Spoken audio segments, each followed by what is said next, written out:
మిత్రులారా, ఈ దేశంలో ఎన్ఫోర్స్మెంట్ డైరెక్టరేట్ అనే కేంద్ర ప్రభుత్వ సంస్థను ఉపయోగించి భిన్నాభిప్రాయాలు ఉన్న వాళ్ళను, తమ ప్రత్యర్థులను ఎట్లా వేధిస్తున్నారో, ఎటువంటి అడ్డగోలు ఆరోపణలు చేస్తున్నారో ఇదివరకు మనం అనేక సార్లు మాట్లాడుకున్నాం. ఎన్ఫోర్స్మెంట్ డైరెక్టరేట్ పెట్టే కేసులలో, చేసే ఆరోపణలలో ఎంత మాత్రమూ వాస్తవం లేదు. ఇది అనేక సార్లు రుజువైంది. ఇప్పుడు ఒక తాజా ఉదాహరణ, అందులోనూ ఒక డిజిటల్ వార్తా సంస్థకు సంబంధించిన కేసు ఉదాహరణ తప్పనిసరిగా తెలుసుకోవలసినది. ఈ కేసు 6 సంవత్సరాల పాటు విచారించిన ఢిల్లీ హైకోర్టు ఈ కేసులో నేరం లేదు గనక దాని ఆధారంగా నేరం ఉందనే పేరుతో నమోదైన ఎఫ్ఐఆర్ తప్పు. ఆ ఎఫ్ఐఆర్ ఆధారంగా ఎన్ఫోర్స్మెంట్ డైరెక్టరేట్ చేసిన విచారణ పెట్టిన కేసు తప్పు కనుక అసలు కేసే లేదు అని న్యాయమూర్తి జస్టిస్ నీనా బన్సాల్ కృష్ణ 41 పేజీల అద్భుతమైన తీర్పు రాశారు. కానీ 6 సంవత్సరాల పాటు ఆ వార్తా సంస్థ వేధింపును ఎదుర్కొంది.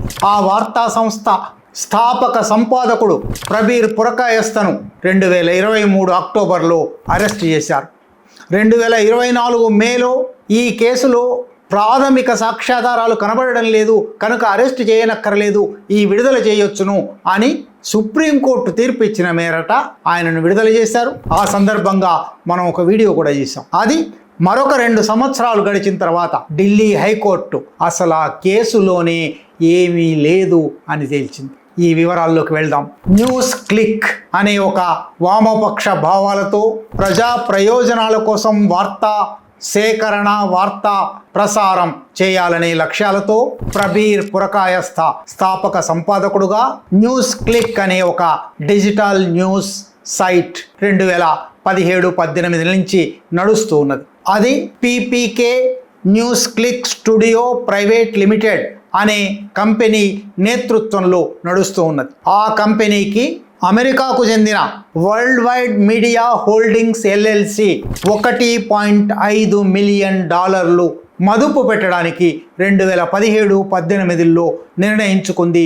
ఒప్పందాలు జరిగాయి. అంటే అప్పటి లెక్క ప్రకారం 9,59,00,000 రూపాయల పెట్టుబడులు ఈ భారతీయ కంపెనీలోకి వచ్చాయి. 2018 ఏప్రిల్లో ఈ ఒప్పందం జరిగి నిధుల బదిలీ జరగగానే కేంద్ర ప్రభుత్వ ఆర్థిక మంత్రిత్వ శాఖకు చెందిన ఎకనామిక్ అఫెన్సెస్ వింగ్, ఆర్థిక నేరాల విభాగం ఒక ఫస్ట్ ఇన్ఫర్మేషన్ రిపోర్ట్ ఎఫ్ఐఆర్ దాఖలు చేసింది.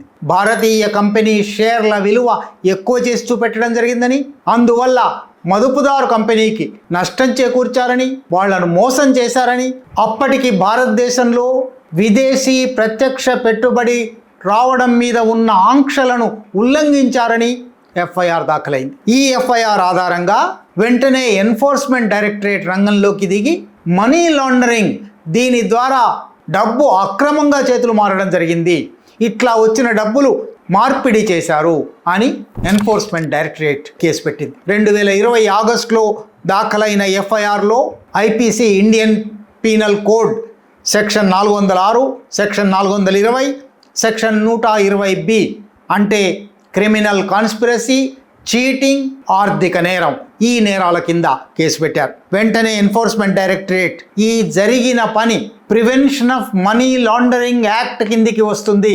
అందువల్ల ఎన్ఫోర్స్మెంట్ కేస్ ఇన్ఫర్మేషన్ రిపోర్ట్, మామూలు కేసులకైతే ఫస్ట్ ఇన్ఫర్మేషన్ రిపోర్ట్ ఎఫ్ఐఆర్ అంటారు, ఆర్థిక నేరాల విషయంలోనైతే enforcement case information report ECIR దాఖలు చేసింది. అప్పటి నుంచి ఈ కేసు నడుస్తూ ఉంది. మధ్యలో 2023లో అరెస్టు, 2024లో విడుదల కూడా అయిపోయాయి. ఇప్పుడు 6 సంవత్సరాల విచారణ తర్వాత ఢిల్లీ హైకోర్టు జస్టిస్ నీనా బన్సాల్ కృష్ణ 7-8 అంశాలలో ఈ కేసు ఎట్లా తప్పు ప్రకటించారు. చాలా ప్రధానంగా ఇక్కడ నేరం లేదు గనక ఎఫ్ఐఆర్ ఉండే అవకాశం లేదు, ఎఫ్ఐఆర్ ఉండే అవకాశం లేదు గనక ఎన్ఫోర్స్మెంట్ డైరెక్టరేట్ కేసు ఉండే అవకాశం లేదు. ప్రస్తుత విచారణ కేవలం దురుద్దేశాల మీద ఆధారపడి జరగడం మాత్రమే కాదు, పిటిషనర్ల నిష్పాక్షికమైన స్వేచ్ఛాయుతమైన పత్రికా స్వేచ్ఛ మీద నిరంకుశ దాడి జరపడానికి అధికార దుర్వినియోగం చేయడానికి జరిగిన ప్రయత్నం. అంటే కేసు మొత్తంలో ఏమీ లేదు, లేకుండా అధికారంలో ఉన్నవారు నిరంకుశ దాడి సాగించారు, తమ అధికారాన్ని దుర్వినియోగం చేశారు అని స్పష్టంగా న్యాయమూర్తి చెప్పారు. అంటే పత్రికా స్వేచ్ఛ మీద దాడి కోసం ఆర్థిక నేరపు సాకులు వెతుక్కున్నారు. అవి సాకులు అని ఎట్లా చెప్పారు? మొట్టమొదటిది, ఏ విదేశీ ప్రత్యక్ష పెట్టుబడి నిబంధనలను ఉల్లంఘించారు అని కేసు పెట్టారో ఆ కేసులో 2018లో ఈ విదేశీ ప్రత్యక్ష పెట్టుబడి వచ్చింది. విదేశీ ప్రత్యక్ష పెట్టుబడి తీసుకోవడానికి ముందే 2017 డిసెంబర్లోనే ఈ news click company information and broadcasting ministry, కేంద్ర ప్రభుత్వ సమాచార ప్రసార శాఖకు ఒక ఉత్తరం రాసింది. మాకు ఒక విదేశీ ప్రత్యక్ష పెట్టుబడి వస్తుంది, మేము తీసుకోవచ్చునా, మాకు అనుమతి ఉందా? దానికి 2018 జనవరి 5న సమాచార ప్రసార మంత్రిత్వ శాఖ నుంచి సాధారణంగా ప్రింట్ మీడియాకు, అచ్చులో ఉండే పత్రికలకు వర్తించే సూత్రాలు డిజిటల్ న్యూస్ మీడియాకు వర్తించవు, కనుక మీరు విదేశీ ప్రత్యక్ష పెట్టుబడి తీసుకోవచ్చు అని 2018 జనవరి 5న స్పష్టంగా లిఖితపూర్వకంగా కేంద్ర ప్రభుత్వం న్యూస్ క్లిక్కు చెప్పింది. అప్పటికి డిజిటల్ మీడియాలో విదేశీ ప్రత్యక్ష పెట్టుబడులు తీసుకుంటే ఎంతవరకు తీసుకోవచ్చు, పరిమితి ఏమిటి, ఆంక్షలు ఎక్కడి వరకు ఉన్నాయి? ఏ ఆంక్షలు లేవు అని మంత్రిత్వ శాఖ రాసిన తర్వాతనే ఈ $1.5 మిలియన్ నిధులను వాళ్ళు స్వీకరించారు. ఇప్పుడు తీర్పులో న్యాయమూర్తి ఈ వివరాలన్నీ రాసి 2020 తర్వాత కేసు పెట్టారు. 2018లో వచ్చిన FDI మీద, 2018లో FDI వచ్చే సమయానికి ఈ ఆంక్షలు నిబంధనలు ఏవి లేవు కనుక the investment agreement dated 23/2018 cannot be said in violation of any law or disclosing any criminal offense. ఇది బట్టగాల్చి మీద వేసినట్టుగా చేయని నేరం ఆపాదించి 6 సంవత్సరాల పాటు విచారణ నడిపారు. 2, వీళ్ళ షేర్లను ఓవర్ వాల్యూ చేశారు, షేర్లను ఎక్కువ ధర చూపెట్టి విదేశీ ప్రత్యక్ష పెట్టుబడి సంపాదించారు. దానికి ధర ఎక్కువ చూపారా తక్కువ చూపారా అనేది ఒక ఆర్థిక నిర్ణయం అవుతుంది. అది కంపెనీకి మదుపుదారుకు మధ్య జరిగే ఒప్పందంలో భాగం అవుతుంది. అది ఎట్టి పరిస్థితిలోనూ క్రిమినల్ నేరంగా దాన్ని చూపడానికి వీల్లేదు. 3, ఆ వచ్చిన డబ్బులను అద్దెల పేరు మీద, జీతభత్యాల పేరు మీద, కన్సల్టెన్సీ ఫీ పేరు మీద సైఫన్ చేశారు, మనీ లాండరింగ్ చేశారు అని ఇప్పుడు ఈ కేసు నడుస్తూ ఉంది. కానీ ఒకవేళ ఎక్కువ ఇచ్చారనుకున్నప్పటికీ, అక్కడ కాగితాల మీద ఎక్కువ చూపెట్టారనుకున్నప్పటికీ అది ఒక ఆర్థిక నేరంగా ఉన్న చట్టాల ప్రకారం పరిగణనలోకి రాదు. కనుక సైఫన్ చేశారు, బదిలీ చేశారు, మార్పిడి చేశారు అనే నేరం కూడా వర్తించదు. అట్లాగే 4వ అంశం, విచారణా క్రమంలో రిజర్వ్ బ్యాంక్ ఆఫ్ ఇండియాకు ఒక లేఖ రాస్తుంది. Enforcement directorate reserve bank of ఇండియాకు ఈ విషయంలో పాటించవలసినవి ఏమిటి అని రాసినప్పుడు reserve bank of India 2021 July 26న ఒక స్టేటస్ రిపోర్ట్ ఇచ్చింది. ఆ స్టేటస్ రిపోర్ట్ ప్రకారం ఈ దర్యాప్తే చెల్లదు, ఈ దర్యాప్తు అవసరమే లేదు. ఎందువల్లనంటే ఒకవేళ విదేశీ మారక ద్రవ్యంలో ఏవైనా పొరపాట్లు జరిగి ఉంటాయి అని అనుకున్నప్పటికీ అవి foreign exchange maintenance act FEMA కింద నేరంగా పరిగణించబడతాయి, కానీ PMLA prevention of money laundering act కింద వర్తించవు. అందువల్ల RBI ఇచ్చిన సూచనలను, ఆదేశాలను కూడా పట్టించుకోకుండా ఈ కేసు నడిపారు కనుక ఈ కేసు చెల్లదు. 5వ అంశం, అసలు ఒక దశలో ఎన్ఫోర్స్మెంట్ డైరెక్టరేట్ అంటే భారత ప్రభుత్వం అమెరికాలోని world wide media holdings LLC అనే కంపెనీ లేదు, ఇదంతా ఒక బోగస్ వ్యవహారం, ఇదంతా మనీ లాండరింగ్ వ్యవహారం అని వాదించింది.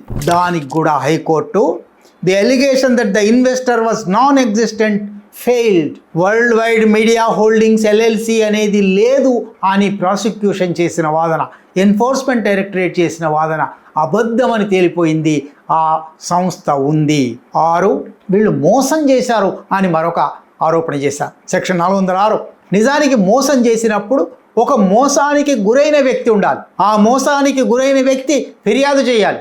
ఇక్కడ ఫిర్యాదు చేసిన శోభన్ సింగ్ అనే ఒక వ్యక్తి ఉన్నారు. ఆయన ఈ కంపెనీకి సంబంధించిన వారు కాదు, మోసానికి గురైన వారు కాదు, తాను మోసానికి గురయ్యానని ఆయన ఫిర్యాదు చేయలేదు. ఒక నేరం జరిగిందని నాకు తెలిసింది అని ఫిర్యాదు చేశారు. అది పోలీసులు చేయించిన ఫిర్యాదు, ఎన్ఫోర్స్మెంట్ డైరెక్టరేట్ చేయించిన ఫిర్యాదు. కాబట్టి ఆ ఫిర్యాదును పరిగణనలోకి తీసుకోనక్కర్లేదు. ఎవరైనా మోసపోయిన వారు ఉన్నారా? ఒక్కరు కూడా లేరు. రెండు పార్టీల మధ్య ఒడంబడిక జరిగింది, లావాదేవీలు జరిగాయి. ఈ రెండు పార్టీలలో ఒక పార్టీ మోసపోయారని కూడా అనలేదు. కనుక మోసగించారు అని ప్రబీర్ పురకాయస్థ మీద, న్యూస్ క్లిక్ కంపెనీ మీద పెట్టిన కేసు చెల్లదు. ఇక్కడ మోసం అనేది జరగలేదు.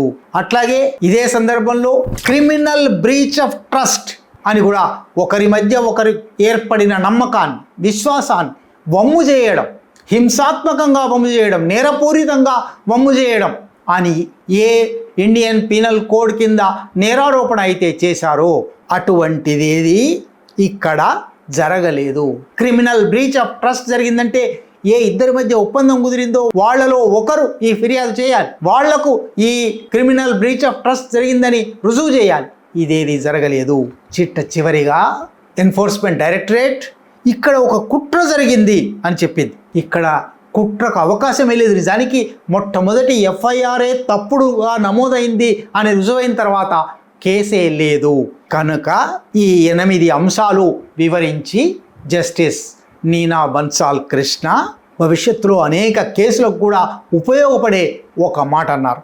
The manner in which the investigations have been conducted. ఈ కేసులో దర్యాప్తు జరిగిన తీరు చూస్తే క్లియర్లీ షో, అవి స్పష్టంగా ఏమి చూపెడుతున్నాయంటే the same is a fishing and roving exercise in the financial affairs of the petitioners without the existence of any offence.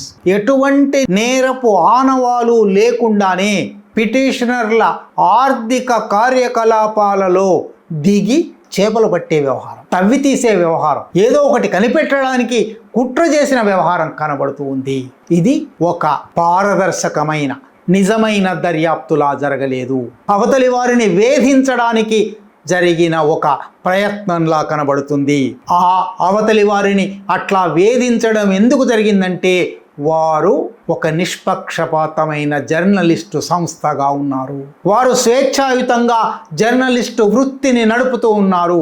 కనుక న్యూస్ క్లిక్ అనే ఒక పత్రికా సంస్థ మీద, డిజిటల్ న్యూస్ సంస్థ మీద వేధింపు జరపడానికి ఈ కేసు తయారు చేయడం జరిగింది. నిజంగానే న్యూస్ క్లిక్ 2017 నుంచి 2020 దాకా, 2023లో ఆయన అరెస్ట్ దాకా చేసిన కృషి అంతా ధ్వంసమైపోయింది. కార్యాలయం మీద దాడి చేశారు, వాళ్ళ కంప్యూటర్లు ఎత్తుకుపోయారు, వాళ్ళ సాధనాలను ఎత్తుకుపోయారు. దేశవ్యాప్తంగా న్యూస్ క్లిక్ జర్నలిస్టుల ఇళ్ల మీద దాడులు చేశారు. న్యూస్ క్లిక్ సంస్థ ఇప్పుడు అస్థి పంజరంలాగా నడుస్తుంది. అట్లా ఒక సంస్థను, తమ పట్ల భిన్నాభిప్రాయాలు ప్రకటించే, ప్రజలకు వాస్తవాలు చెప్పే ఒక సంస్థను లేకుండా చేయడానికి ఒక తప్పుడు కేసు పెట్టి 6 సంవత్సరాల పాటు వేధించారు. అది ఇవాళ హైకోర్టు తీర్పుతో స్పష్టమైంది. అందువల్లనే ఈ వాదనలన్నీ చేసి ఈ నిర్ధారణలు కూడా చెప్పి ఎఫ్ఐఆర్ను రద్దు చేస్తున్నాము. సెక్షన్ 406, సెక్షన్ 420, 120B ఐపీసీ కింద ఎఫ్ఐఆర్ దాఖలు చేయడం అనేది gross abuse of the process of law, న్యాయ విచారణ ప్రక్రియను అత్యంత దారుణంగా దుర్వినియోగం చేయడం అని కోర్టు తీర్పు చెప్పింది. న్యాయ ప్రక్రియను అత్యంత దారుణంగా దుర్వినియోగం చేసిన ఎఫ్ఐఆర్ మీద ఆధారపడిన ఎన్ఫోర్స్మెంట్ డైరెక్టరేట్ కేసు కూడా నిలవదు. కనుక దాన్ని కూడా కొట్టివేస్తున్నాము, ఎఫ్ఐఆర్ను కొట్టివేస్తున్నాము, ఈసీఐఆర్ను కొట్టివేస్తున్నాము అని జస్టిస్ నీనా బన్సాల్ కృష్ణ అన్నారు. ఇది దేశంలో ఇప్పటికీ అనేక సార్లు ఎన్ఫోర్స్మెంట్ డైరెక్టరేట్ను ఎట్లా రాజకీయ ప్రత్యర్థుల మీద వాడారు, వ్యాపార ప్రత్యర్థుల మీద వాడారు, భిన్నాభిప్రాయాలున్న వాళ్ళ మీద వాడారు. NIA, enforcement directorate, CID, CBI ఇటువంటి అనేక కేంద్ర ప్రభుత్వ సంస్థలను ఉపయోగించి తమ ప్రత్యర్థులను లొంగదీయడానికి, వాళ్ళ నోరు మూయించడానికి, వాళ్ళు మాట్లాడకుండా చేయడానికి చేసిన అనేక ప్రయత్నాలలో వందలాది ప్రయత్నాలు ఉన్నాయి గత 12 సంవత్సరాలలో. కొన్ని ప్రయత్నాలను న్యాయస్థానాలు కొట్టివేశాయి. ఇప్పుడు తాజా ఉదాహరణలో ఢిల్లీ హైకోర్టు న్యూస్ క్లిక్ అనే ప్రజలందరికీ చెందిన సమాచార హక్కుకు హామీ ఇచ్చే ప్రజల నిజాలు తెలుసుకునే హక్కును కాపాడిన ఒక సంస్థ మీద వేధింపు జరపడం చెల్లదు అని ఢిల్లీ హైకోర్టు ప్రకటించింది. ఈ ఛానల్లో కంటెంట్ నచ్చితే సపోర్ట్ చేయండి. ఛానల్ నడవడానికి మీ సపోర్ట్ చాలా అవసరం.